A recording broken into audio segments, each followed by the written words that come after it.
कि दुर्लभा अतिशा आर्या कंटकाटवी। श्याम सुंदर यहां पर सूरज कह रहे हैं कि बुला लो उस जटला को, वो जटला यहां नहीं आने वाली है। वहां पर जटला आने की संभावना थी पर यहां पर जटला नहीं आने वाली है। तो सा आर्या कंटक अटवी, वो आर्या रूपी जटला रूपी कंटक का बन, कांटे का बन यहां पर आने वाला नहीं है। अर्थात हम तो यहां बहुत दूर हैं, जटला यहां नहीं आएंगी, नहीं आएंगी। इसलिए कहने का मतलब है कि हमारा जो लूटपाट करना है, यदि हम चाहें तो लूटपाट कर सकते हैं। और उस समय हमारे तत् अस्मान लुक्कने भी किमपि अवस्तंभनम न पश्यामि, हमारे इस लूटपाट में कोई अवस्तंभ माने बाधक नहीं है, रेजिस्टेंस नहीं है। हमारे इस लूटपाट में कोई रुकावट कोई उत्पन्न करने वाला नहीं हो सकता है, क्योंकि वो जटला रूपी काटकों का बल अभी यहां से बहुत दूर है, यहां पर नहीं आएगा। वहां पर यमुना जी के किनारे तो आने की संभावना थी क्योंकि पास में था यमुना जी, परंतु यहां पर इतनी दूर वो जटला नहीं आएंगे, नहीं आएंगे। ऐसे संबंध में जो कहा कि यहां पर जो लूटपाट है, लुक्कन, उस लुक्कन में भी कोई अवस्तंभ हम नहीं देख रहे हैं, कोई रुकावट नहीं देख रहे हैं। चंपकलता जी कह रही हैं कि विजयता स ललितो भाव भास्कर यखन तस्कर विक्रमम कुंठयति। आहा, विजयता माने जय हो, जय हो। स ललिता अनुभाव भास्कर, श्री ललिता का जो अनुभाव माने प्रभाव का सूर्य है, उस सूर्य की जय हो, हमारी सखी ललिता की जय हो। ललिता ने जब ऐसे वचन कहे तो उस समय श्याम सुंदर भी कुछ डगमगा गए। श्री चंपकलता जी कह रही हैं कि विजयताम स ललिता अनुभाव भास्कर।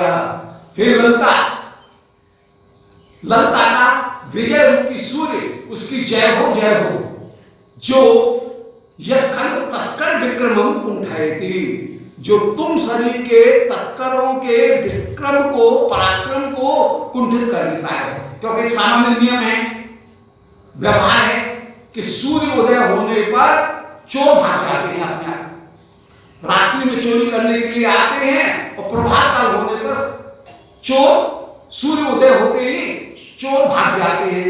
तो कह रहे हैं कि ये तुम लूटने के लिए भी आओगे, तो इसका जवाब देती हुई श्री चंपकलता जी कह रही हैं कि चिंता मत करो, यदि कोई आए तो सही, देखिए किसमें हिम्मत है, किसकी मां ने धौंसा खाया है कि वो आकर के यहां पर हमारी ललिता को पराजित कर दे।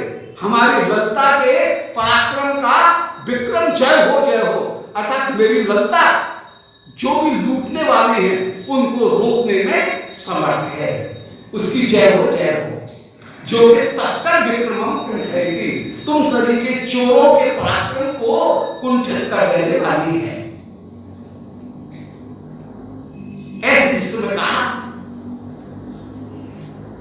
श्री वृंदा जी उस समय कृष्ण के पास में रहे और कृष्ण की ओर देख करके कह रही हैं कि कपर्णम अपिकाणम तवात्र दुर्वाप यद उग्रतर कर्मा कुमार ललितासव। बोले हे कुमार, बस समझ लो, समझ लो कि कपर्णम अपिकाणम, तुमको एक कानी कौड़ी भी मिलने वाली नहीं है। यहां पर कपर्णम अपिकाणम, कानी कपड़ माने कौड़ी भी, तवात्र दुर्वापम, तुम्हारे लिए दुर्लभ है। एक कानी कौड़ी भी तुमको मिलने वाली नहीं है, क्योंकि यद उग्रतर कर्मा, यहां पर उग्र कर्म वाली हे कुमार ललिता असौ, ये ललिता हमारे साथ में विराजमान है। हमारी ये ललता, उग्र कर्म करने वाली यहाँ पर ललता विराजमान है, इसलिए यहाँ पर तुमको कानी कौड़ी भी नहीं मिल सकती है। श्री कृष्ण कह रहे हैं कि वृंदे ठीक है, मैं सब समझ रहा हूं, विपक्षता आसादयन्ति, थी तो तू हमारे पक्ष की, परंतु अब जा मिली है इन गोपियों के साथ में, विपक्षता आसादयन्ति, तो हमारी विपक्ष बन करके विराजमान हो गई है। इस स्थाने ठीक ही है, विपक्षता धारण करती हुई ठीक ही है, स्थान मन उचित ही है। गोपिका पक्षा अंचल संचारणों समृद्धासी, आज इन गोपियों के पल्लू के संशय में विचरण करने वाली तू बन गई है। हमारा पक्ष छोड़ करके इन गोपियों के पक्ष माने इनके पल्लू, उनका सहारा लेकर के संचरण करने वाली तू बन गई है। गोपिका पक्षांचल संचारणीय समृद्धासी, पक्षांचल माने अंचल, गोपियों के अंचल के आश्रय को लेकर के घूमने वाली बन गई है। भाव पश्चात में चंचल बल्लभी रसाल बल्लभी शुद्ध कुटमल ग्रहणे पुष्प कोकिलता केल वैदग्धीन। भवतु देख देख, अब मैं दिखाता हूं तुम सभी की जितनी भी चंचल बल्लभी, चंचल गोपीगण हैं, वे ही मानो आम्र की बल्लरी।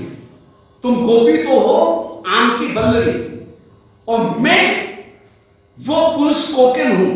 जैसे आम की में जब बौर लगती है तो सबसे पहले कोयल आम के ऊपर आकर के बैठता है और वह उन आम की बौरों को बलपूर्वक खा लेता है, हरण कर लेता है। चाहे माली कितना भी भगाने की कोशिश करे कोयल को, परंतु कुहू कुहू कुहू ऐसा कहकर के वो कोयल आम की बौर के ऊपर आ ही जाती है और वह आम की बौर को ले लेती है। इसी तरह से आप जैसी गोपी रूपी जो रसाल वल्लरी हैं, आम की लताएं हैं, उनके ऊपर मैं उस कोकिल के समान हूं जो कि शुल्क कुटमल ग्रहण ले। शुल्क रूपी अपने कर रूपी कुटमल माने कली को ग्रहण करने के लिए, बौर को, आम की बौर को ग्रहण करने में मैं चतुर हूं। मेरी केल वैदग्धी को देख, मेरी इस चतुराई को तू देख। तो यहां सांग रूपक का प्रयोग है। श्याम सुंदर हो गए कोयल, पुरुष कोकिल, गोपियां हो गई रसाल लता, और कर हो गया उन गोपियों से कर ग्रहण करना, वो हो गया आम की बौर। तो जैसे कोयल आम की बौर को ग्रहण कर लेता है, इसी प्रकार मैं भी अपने कर को तुम्हारे पास से बरबस ग्रहण कर लूंगा, रोकते रोकते भी ग्रहण कर लूंगा। मेरी उस केल वैदग्धी को तुम देखो, चतुराई को तुम देखो। श्री ये बात सुनकर के श्री राधिका कह रही हैं, सखी वृंदे निवारिता पर स्वग्रहाधिनिवेशी आत्मनो बल प्रिय। अरे वृंदा, अपने इस कोयल को रोक ले, जो कि परस्व ग्रह अभिनिवेशी, दूसरे के धन को ग्रहण करने में अभिनिवेश रखता है, ऐसे अपने इस कोयल को रोक ले। वृंदा की बड़ी कुशल है। जितने भी वृंदावन के पशु पक्षी लताएं सब के सब इनके आदेश का पालन करते हैं। वृंदा जिसको भी कहते हैं, कभी किसी सारका को उड़ा दें कि श्याम सुंदर इस समय कुसुम सरोवर पर हैं, अभी सखाओं के बीच में हैं, हे श्री राधिके तुम श्याम सुंदर अब आने वाले हैं राधा कुंड में, इसलिए जल्दी से चले जाओ वहां से। और श्री प्रिया जी जानबूझ करके श्री राधा कुंड में स्नान करने में विलंब लगाती है, जिससे श्री श्याम सुंदर वहां आ जाए। तो कभी ये स्नान करने के लिए आती है, पुष्प का चयन कर रही है, उस समय श्री वृंदा जी ही शुक सारिकाओं को भेज करके, सारिका को भेज करके श्याम सुंदर के पास में कभी खबर करवाती हैं, कभी प्रिया जी के पास में खबर करवा देती हैं कि श्री श्याम सुंदर अब यहां पर पहुंचने वाले हैं। और श्री श्याम सुंदर को पता लग गया तो ये श्री वृंदा जी के आदेश का पालन करने वाले हैं, सब शुक सारिका सबके साथ। तो इसी लक्ष्य को लेकर के, इसी गुण को देख करके श्री राधिका कह रही हैं, सखी वृंदे नवार्यता, अपने इस बनप्रिय, बनप्रिय कहते हैं कोयल को, अपने इस पुरुष कोकिल को रोक ले, रोक ले, जो कि परस्वर ग्रह अभिनिवेशी, दूसरे के धन का हरण करने में अभिनिवेश रखता है, इसको रोक ले, रोक ले। इदानी, क्योंकि इदानी दुर्मुख श्रीमुख पालिता भी रसाल बल्लवी भी परस्तो भूत्वा नव मालका मल्ली युष्मत सखी मोह सवयतु एषा। क्योंकि इस समय दुर्मुख श्रीमुख पालता भी रसाल बल्ली भी, ये जो आम्रलता है, ये आम्रलता दुर्मुख और श्रीमुख इनके द्वारा पालित होकर के विराजमान है। अब ये संकेत की बात है, श्री ललता जी के पतिमन्य गोप का नाम है दुर्मुख, विशाखा के पतिमन्य गोप का नाम है श्रीमुख। तो दुर्मुख श्रीमुख जो है उनसे पालित होकर के यहां पर ललता विशाखा भी विराजमान है, इसलिए हमको कोई डर नहीं, इसलिए अपने इस कोयल को रोक ले। अरे वृंदा तू कह दे कोयल से कि वो यहां पर हमारे साथ में चंचलता मत कर, कि दुर्मुख श्रीमुख, दुर्मुख रूपी जो श्रीमुख है माने दुरे, वो जो भोरा, उनसे पालित होकर के जो रसाल बल्ली श्री ललता आदि रसाल बल्ली है, उनसे उनके पल्लव हस्तेनों, उनके हाथ के द्वारा हम परस्तो भूत्वा, वे अपने हाथ का एक धक्का दे करके, हाथ के निषेध के द्वारा तुमको भगा देंगे। तो यदि ये कोयल यहां पर आएगा तो दुर्मुख श्रीमुख इनके द्वारा रक्षित जो लताओं की, जो आम की लताएं हैं, वे आम की लता अपने हस्त पल्लव के द्वारा उस कोयल को झपाटा दे करके भगा देंगे, उन कोयल को, उस कोयल को भगा देंगे और उसको उस मुकुल के बौर का, आम्र की जो बौर है उसका आस्वादन नहीं करने देंगे। इसलिए इस कोयल से कह दे कि जाए जाए नव मालिका मल्ली युष्मत सखी महोत्सव है, तो ऐसा तेरी जो सखी है नव मालिका, उस नव मालिका उनको ही ये आनंदित करे। नव मालिका तेरी जो सखी है नव मालिका, उस नव मालिका को ही यह आनंदित करे।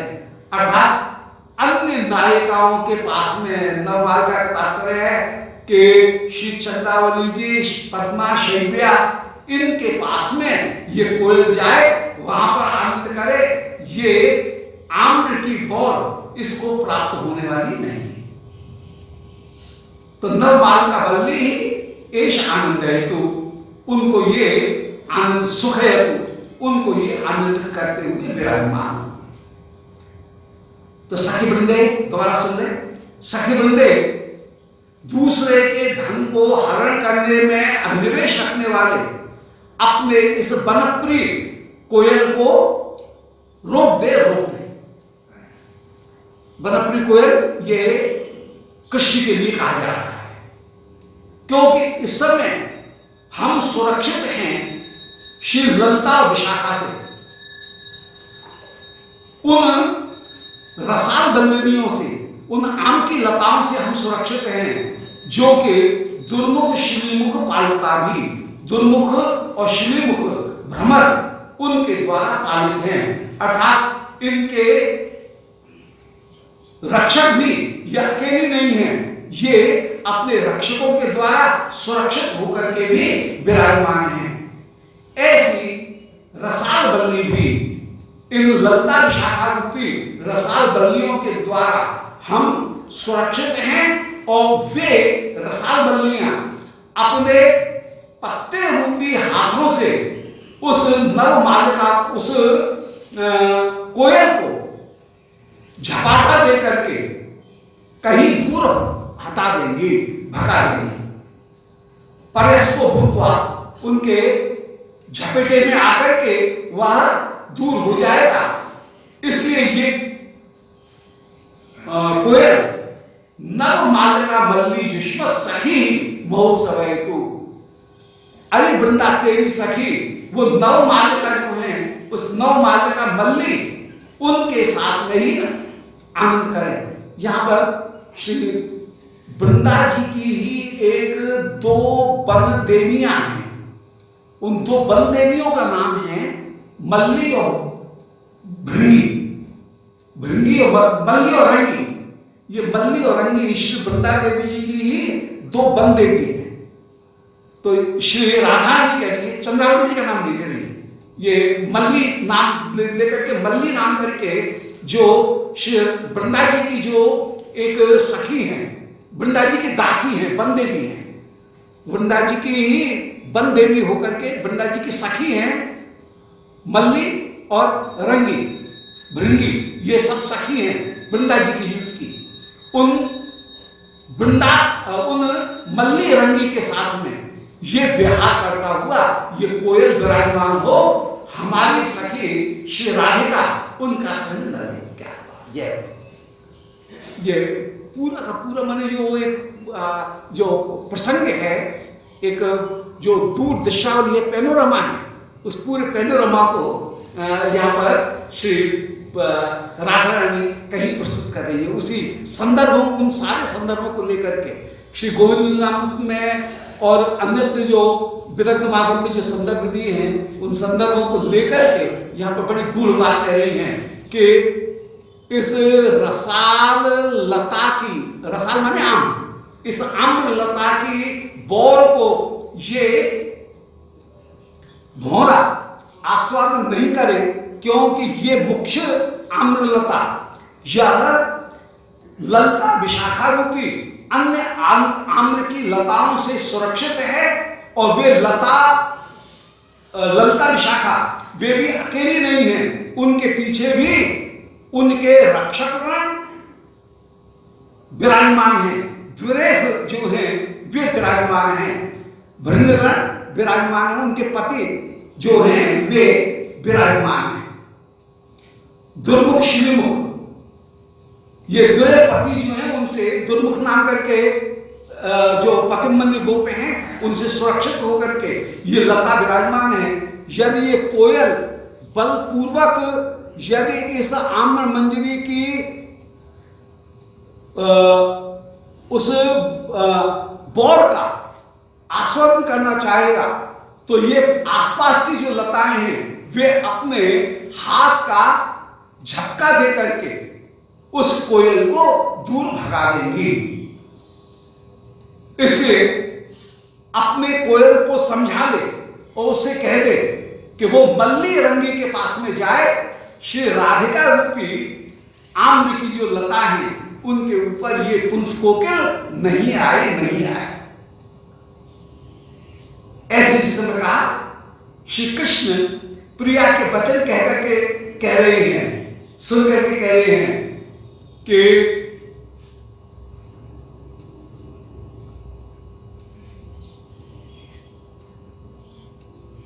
कृष्ण के पक्ष में ये कहना है, यहाँ पर श्री ललिता जी का, राधा रानी के जो वचन हैं उनसे एक भाव और प्रकट हो रहा है कि युवतियों के द्वारा बाम्य पूर्वक निषेध वह तो नायक को सुकरी होता है। इसी प्रकार श्री ललिता जी यदि हस्त पल्लव के द्वारा तुमको निषेध करेंगी तब भी वह निषेध श्याम सुंदर के लिए सुख करे ही होगा।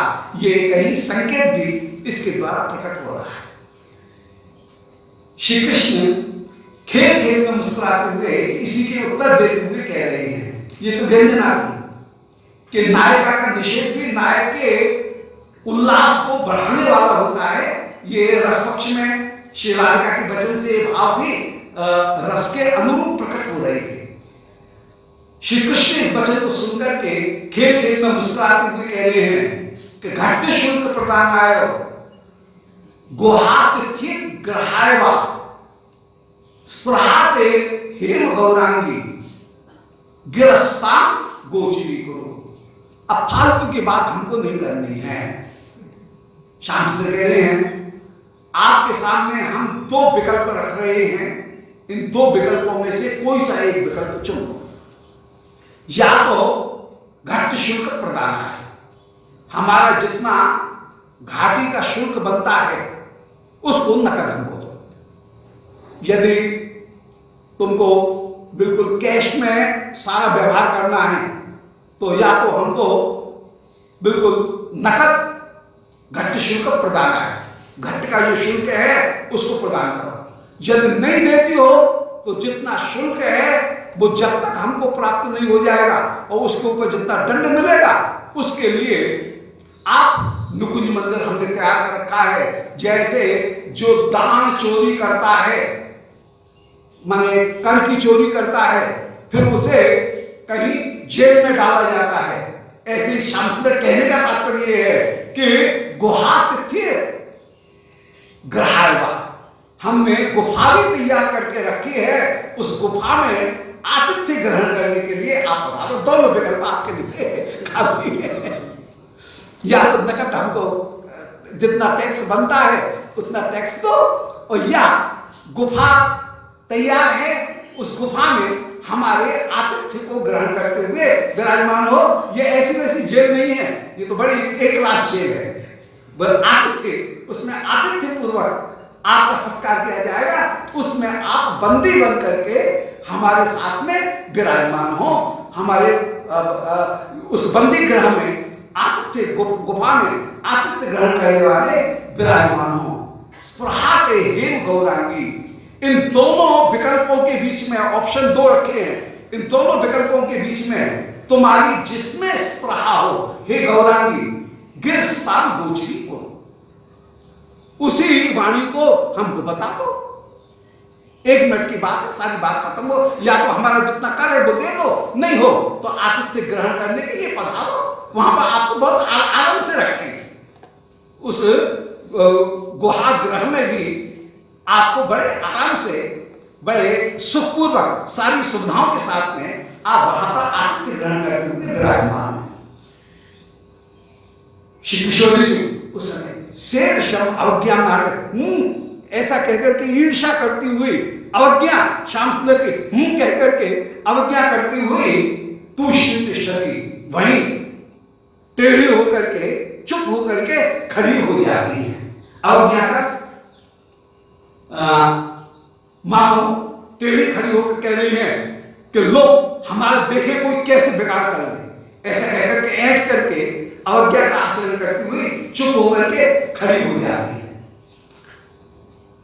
श्री कृष्ण कह रहे हैं कि अरविंद दिशा पश्चिमा तुम अपूर्वा बहुरूप लीलया कपटोद्घाटना अदक्षिणा न कथम भवितासी अनुत्तर। बोले हे स्वामी, आपकी, हे प्रिय, आपकी जय हो जय हो। चारों दिशाएं आप में एक साथ आ गई हैं, पूर्व पश्चिम उत्तर दक्षिण जितनी भी दिशाएं हैं वो सब आप में ही एक साथ आश्रय लेकर के विराजमान हो गई हैं। क्या कवित्व है कि अरविंद दिशा पश्चिमा, बोल आप कमल नेत्र वाली, अरविंद माने कमल, कमल के समान नेत्र वाली जो गोपी हैं उनमें अपश्चिमा माने अपूर्व होकर के विराजमान। अपश्चिमा माने कोई भी सुंदरी कमल नयना से आप पश्चिम माने पिछड़ी हुई नहीं हो, पश्चिम माने पिछड़ी हुई माने सब में श्रेष्ठ हो। और पश्चिम शब्द का भी प्रयोग हो गया। पश्चिम शब्द लगेगा नहीं, अर्थ में नहीं लगेगा, परंतु आप पश्चिमावी हो, पूर्वावी हो, आप दक्षिणावी हो और उत्तरावी हो। सो अरविंद दिशा अपश्चिमा, जो कमल नयनी वाली हैं उनमें अपश्चिमा माने प्रधाना होकर के विराजमान हो, उनमें पिछड़ी हुई नहीं हो, बल्कि उनमें अग्रगामिनी होकर के विराजमान हो। और तुम अपूर्वा बहुरूप लीला, रूप और लीला में आप अपूर्व माने पश्चिम दिशा रूप हो। अपश्चिमा का मतलब है पश्चिम नहीं है अर्थात पूर्व, और अपूर्व का मतलब है कि पूर्व नहीं है पश्चिम। तो आप पश्चिम दिशा भी हो और पूर्व दिशा भी हो। जो कमल नयनी है, नैना है, उनमें तो आप अपश्चिमा माने पूर्व दिशा हो, और रूप लीला में अपूर्व होकर के विराजमान अर्थात पश्चिम दिशा जैसी हो गई। अपूर्व दिशा माने पश्चिम दिशा ऐसी हो गई। और कपटोद्घाटना अदक्षिणा, और कपट का उद्घाटन करने के कारण आप दक्षिण दिशा नहीं हो, इसका मतलब उत्तर दिशा। कपट का उद्घाटन करने में आप कपटोद्घाटना अदक्षिणा माने कपट का उद्घाटन करने में आप अदक्षिणा माने टेढ़ी हो, सरल हो, टेढ़ी हो, वक्र हो, दक्षिणा नहीं हो। न कथम भवता से अनुत्तरा, परंतु उत्तर न देने वाली क्यों नहीं हो रही हो। उत्तर न देना ये दक्षिण हो गया, तो चारों दिशाओं के, तो इस समय अनुत्तरा माने बिना उत्तरा देने वाली माने चुप क्यों नहीं हो रही हो। एक अलंकार होता है, उसका नाम है मुद्रा अलंकार। मुद्रा अलंकार जहां वहां होता है जहां शब्द का कहीं कोई दूसरा अर्थ होता तो है और वो अर्थ सामने भी दिखता है, परंतु उसका प्रयोग नहीं किया जाता, उसका नाम है मुद्रा। मुद्रा अलंकार। कई बार जो कवि है वो अपना नाम उस मुद्रा अलंकार के माध्यम से ही पद के अंत में कहते हैं, पद के अंत में रखते हैं, वो मुद्रा अलंकार होता है। तो यहां पर कोई बात कह रहे हैं कि अरविंद दिशा, दोबारा सुन लें, माने ये जो दिशाओं के नाम हैं इनको नहीं लेंगे, इनको अभी एक कुछ देर के लिए छोड़ देंगे कि हे प्रिय, सीधा सीधा सुनेंगे कि जो कमल सरी के नेत्र वाली हैं उनमें तुम अपश्चिमा होकर के विराजमान हो, अर्थात पिछड़ी हुई नहीं हो, और अनेक रूप लीलाओं में तुम अपूर्वा होकर के विराजमान हो, अर्थात तुम जैसी कोई तुलना नहीं है। और कपट उद्घाटन में आप अदक्षिणा माने फूहड़ हो, कुशल नहीं हो, अर्थात तुम्हारा कपट सामने मैं पहचान रहा हूं। न कथम भवता से अनुत्तरा, जब तुम्हारे कपट को मैं पहचान गया हूं कि तुम्हारे मन में कुछ है और मुख से कुछ कह रही हो, इस बात को मैं जान रहा हूं, इसलिए न कथम भवता से अनुत्तरा, अब चुप क्यों नहीं रहती हो, इसलिए अब ज्यादा बोलो मत, तुम्हारे मन की बात मैं सब जान गया हूं, इसलिए अब ज्यादा बोलो मत। अर्थात चंचल शिरोमणि जय जय, उनकी जय हो, जय हो। माने मैं तुम्हारे मन की बात को जान गया हूं कि तुम कर कोष घट शुल्क को प्रदान नकद रूप में करने में तो तुम मना कर रही हो, परंतु तुम्हारा इन दोनों विकल्पों में निकुंज मंदिर का जो मैंने गुहा आतिथ्य, गुहा मंदिर का, गोवर्धन गुफा, उनमें जो आतिथ्य की तैयारी की है, तुम्हारी इच्छा उस आतिथ्य को ग्रहण करने की ही है, इस बात को मैं जान गया हूं। इसलिए तुम अंतर होकर के विराजमान हो। मैं समझ गया, तुम भले मुंह से कुछ नहीं कह रही हो, परंतु मैं समझ गया हूं कि आपका जो चुनाव है वो दोनों विकल्पों में गुह ग्रह के आतिथ्य को ग्रहण करने में ही आपका एकमात्र रुचि है। इस बात को मैं जान गया हूं। इसलिए चुप जो हो उसको चुप रहने की जरूरत नहीं है। अब उसको कह दो कि भाई हम कर नहीं देंगे और आतिथ्य ग्रहण करेंगे, कोई बात नहीं, आतिथ्य ग्रहण करो। आपके लिए बिल्कुल बहुत अच्छी व्यवस्था हमने कुंजग्राह में यहाँ कर रखी है, वहां कृपा करके पधारो। ऐसा चंचल शिरोमणि जिस समय कह रहे हैं, उस समय श्री नांदी मुखी जी धीरे धीरे आती हैं और उस समय कह रही हैं कि नागरेंद्र भगवती संदेशती। पौर्णमासी जी ने आपसे कुछ आदेश दिया है, आपको कुछ सलाह दी है, उस सलाह को मैं आपके सामने कह रही हूं। उन्होंने आपके लिए कुछ संदेश मेरे द्वारा भिजवाया था, उसको मैं आपसे इस समय कहना चाहती हूं। संदेश क्या है कि मेरी सखी आएंगी, उनके प्रति आप अच्छा व्यवहार करना। ये पौर्णमासी जी ने कहीं रिकमेंडेशन का एक लेटर जैसे भिजवा दिया है कि मेरी सखी इस मार्ग से गुजरेगी, उनके साथ में कठोरता का व्यवहार मत करना, उनके साथ में मधुरता का व्यवहार करना, ये कहा है। इसलिए श्री राधिका आतिथ्य के लिए यदि आप ले जाओ तो वहां पर भी उनके प्रति कोमलता का व्यवहार ही निकुंज मंदिर में आप करना। ये शिव वृंदा जी ने बीच में और भड़का दिया। बीच में श्याम सुंदर की जो इच्छा है, उस इच्छा को और भी अधिक पौर्णमासी जी का अनुमोदन भी प्राप्त करा दिया है। बोलो लाडली लाल की जय, गोविंद जय जय गोपाल जय जय गोविंद जय जय गोपाल राधा रमण हरि गोविंद जय जय राधा निताय गौर हरि।